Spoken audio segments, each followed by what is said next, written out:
உங்களுக்கு உங்கள் லைஃப்பை வச்சுட்டு என்ன பண்ணணும்னு தெரியல.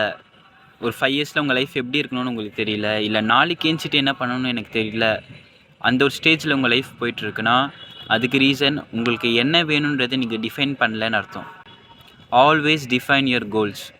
உங்களுக்கு என்ன வேணுன்றதை நீங்கள் டிஃபைன் பண்ணுங்கள். அப்போ தான் உங்களுக்கு அடுத்து என்ன பண்ண முடியுன்றதை உங்களால் யோசிக்க முடியும். இப்போ ஒரு சின்ன எக்ஸாம்பிள் தரேன்.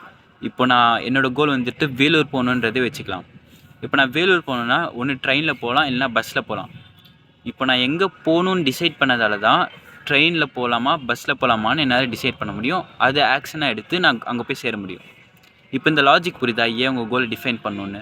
இப்போ நீங்கள் ஒரு கோலை டிஃபைன் பண்ணால் தான் அங்கே போய் சேர்றதுக்கு இப்போ நான் என்ன பண்ணணுன்றதே வெளில வரும். ஸோ அதனால தான் இது ரொம்பவே இம்பார்ட்டன்ட் நீங்கள் உங்கள் கோலை டிஃபைன் பண்ணுறது. இல்லைனா நீங்கள் ரேண்டமாக ரீல்ஸ் பார்த்துட்டோ இல்லை அந்த மாதிரி டைம் வேஸ்ட் தான் பண்ணிகிட்ருப்பீங்க. மணி ஏர்ன் பண்ண முடியும், டைமை தான் ஏர்ன் பண்ண முடியாது. ஸோ இப்போ இருக்கிற டைமை வேஸ்ட் பண்ணாமல் ஆக்சுவலாக நீங்கள் மீன் பண்ணி ஒரு கோலை வச்சு அதுக்கு டெடிக்கேட்டடாக இருங்க. அப்போது உங்களுக்கு எப்போவுமே வந்துட்டு அடுத்து என்ன பண்ணணும் அப்படின்னு அந்த கன்ஃபியூஷனே உங்களுக்கு வராது. ஏன்னா ஒரு வாட்டியும் உங்களுக்கு கன்ஃபியூஷன் ஆச்சுன்னா கண்ணை மூடிட்டு உங்களுக்கு என்ன வேணுன்றதை யோசிச்சுட்டு அதுக்காக என்ன பண்ணணுமோ அதை பண்ணுங்கள்.